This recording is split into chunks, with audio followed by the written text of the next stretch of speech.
Pendidikan yang mencerdaskan emosi dari Daniel Goleman. Siapa itu Daniel Goleman? Daniel Goleman adalah seorang psikolog, penulis, dan jurnalis sains Amerika. Daniel Goleman lahir di Stockton, California, Amerika Serikat pada tanggal 7 Maret 1946 dan sekarang berusia 78 tahun. Dalam pendidikan, Daniel Goleman mengambil gelar sarjana pada tahun 1968 di Amherst College, gelar master pada tahun 1970, dan gelar doktor pada tahun 1975 di Universitas Harvard. Dan di sini merupakan beberapa buku hasil karya Daniel Goleman.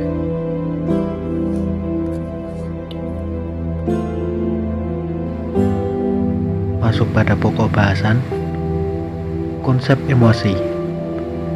Menurut Daniel Goleman dalam bukunya Emotional Intelligence tahun 1995, emosi adalah suatu perasaan dan pikiran yang khas, suatu keadaan biologis dan psikologis, dan serangkaian kecenderungan untuk bertindak. Goleman menjelaskan bahwa emosi pada dasarnya adalah dorongan untuk bertindak. Emosi ini menyebabkan perubahan fisiologis seperti peningkatan detak jantung, pernapasan, dan tekanan darah. Emosi juga mempengaruhi pikiran dan perilaku kita. Emosi dibagi menjadi dua, yaitu emosi negatif dan emosi positif. Emosi negatif yang pertama adalah amarah. Contohnya beringas, mengamuk, benci, jengkel, dan kesal. Yang kedua adalah kesedihan. Contohnya pedih, sedih, muram, dan putus asa. Yang ketiga ada rasa takut. Contohnya cemas, gugup, khawatir, was-was, waspada, dan ngeri. Yang keempat terkejut. Contohnya terkesiap. Yang kelima jengkel, contohnya hina, jijik, muak, dan tidak suka. Yang keenam cemburu, contohnya tidak puas dan iri. Lalu emosi positif. Emosi positif yang pertama adalah rasa cinta, contohnya penerimaan, persahabatan, kepercayaan, kebaikan hati, rasa dekat, bakti, hormat, kasih, dan kemesraan. Yang kedua, rasa nikmat. Contohnya bahagia, gembira, riang, puas, senang, terhibur, dan bangga. Selanjutnya adalah penyebab munculnya emosi. Emosi dapat muncul karena hubungan interaksi antara otak, lingkungan, dan pengalaman pribadi. Berikut adalah proses munculnya emosi. Yang pertama adalah pengenalan peristiwa. Stimulus dari luar akan menimbulkan reaksi kepada otak. Lalu yang kedua adalah pemrosesan. Otak akan memproses suatu peristiwa. Lalu yang ketiga adalah reaksi fisiologis. Akan ada reaksi fisiologis setelah otak memproses suatu peristiwa, ditandai dengan peningkatan detak jantung, perubahan tekanan darah, dan pelepasan hormon tertentu. Yang keempat adalah reaksi emosional. Setelah reaksi fisiologis akan muncul emosi. Lalu yang terakhir adalah tindakan, yaitu respon dari emosi. Kecerdasan emosional. Kecerdasan emosional adalah kemampuan untuk mengenali, memahami, mengelola, dan menggunakan emosi secara efektif dalam berbagai situasi kehidupan sehari-hari. Mencakup kemampuan untuk mengenali emosi dalam diri sendiri dan orang lain, mengatur emosi dengan baik, memotivasi diri sendiri, mengenali emosi orang lain, dan membangun hubungan yang baik dengan orang lain. Selanjutnya yaitu ciri-ciri orang yang memiliki kecerdasan emosional. Yang pertama yaitu memiliki kesadaran diri atau mengenali dan memahami emosi yang ada pada diri sendiri. Yang kedua yaitu memiliki pengendalian diri atau mampu mengendalikan dan mengelola emosi.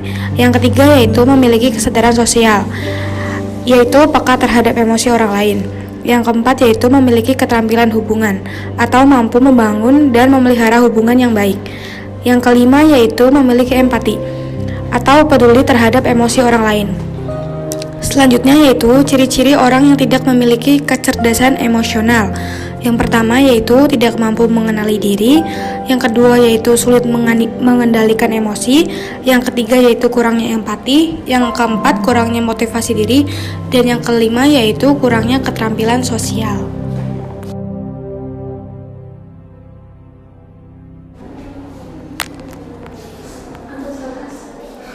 Cara meningkatkan kecerdasan emosional. Yang pertama yaitu kenali dan pahami emosi diri. Yang kedua, kelola emosi dengan baik. Yang ketiga, memotivasi diri sendiri. Yang keempat, meningkatkan empati dengan mengenali emosi orang lain.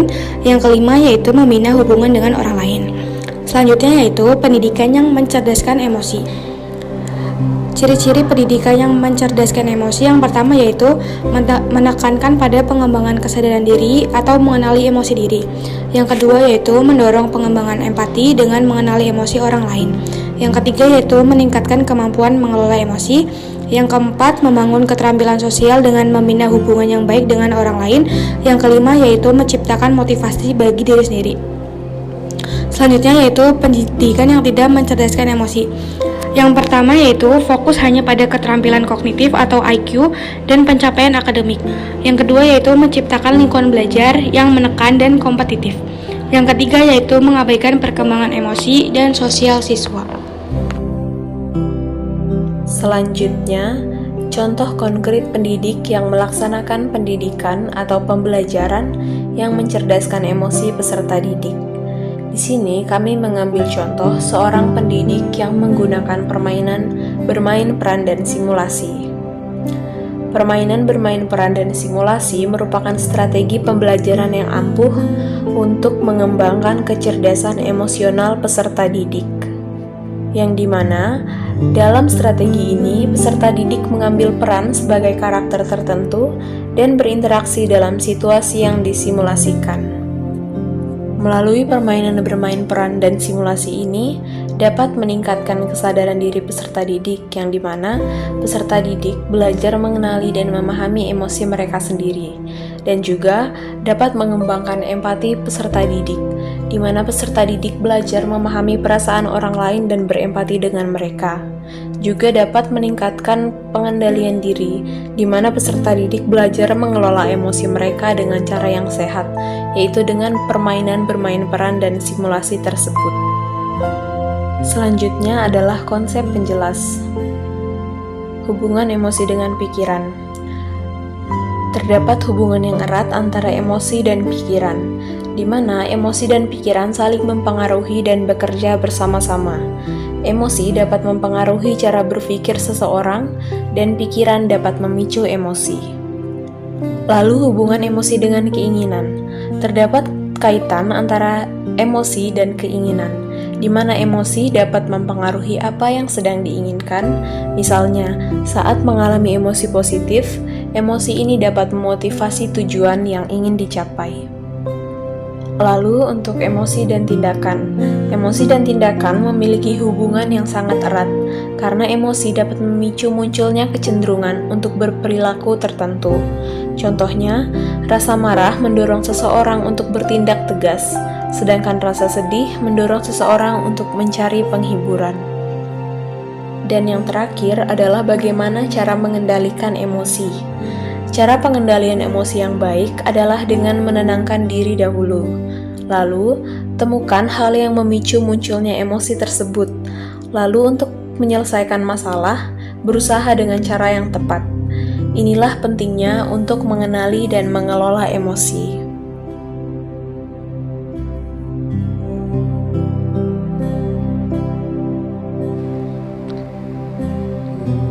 Marilah membaca pantun ini. Makan sayur sop di pagi hari, jangan lupa sama sambal terasi. Ayo tingkatkan kesadaran diri, supaya mampu mengendalikan emosi.